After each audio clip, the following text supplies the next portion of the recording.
So last section we talked about the iris and how that controls how much light comes through the lens.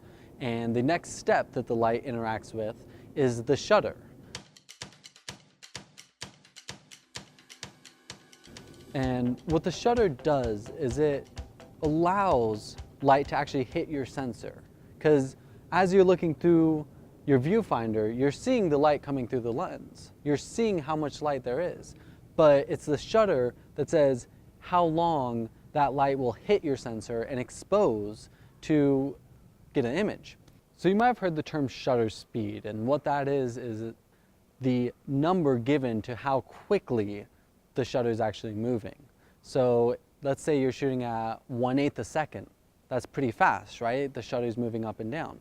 But in terms of a camera, that's actually really slow. And if you're holding it handheld, you might not get a clean image. On the other hand, it's more typical to shoot closer to 1/250th of a second, 1/4000th of a second. And that's literally the shutter moving up and down that quick.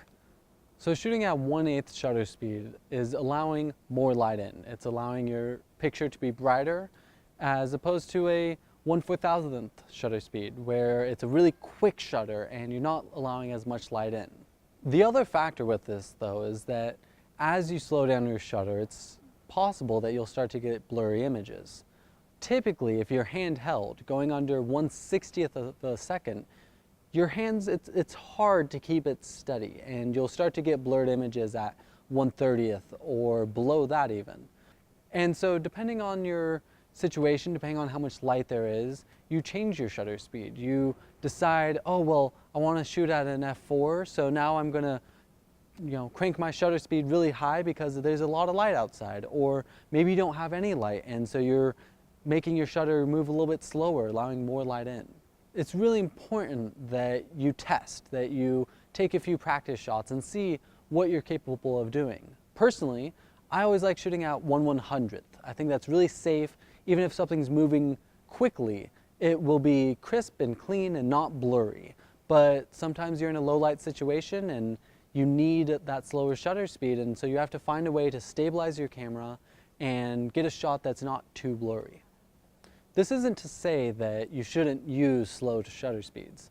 There's a lot of ways that you can use it creatively and actually get some really cool effects with it. One of my favorites is seeing the car lights at night. You have these long streaks of light moving across the freeway, and this is all done with a slow shutter speed. But ultimately you have to test. You have to go see what 1/30th looks like. What does a 1-second exposure look like? What does a 30-second exposure look like? And this is the best way to go and see this for yourself.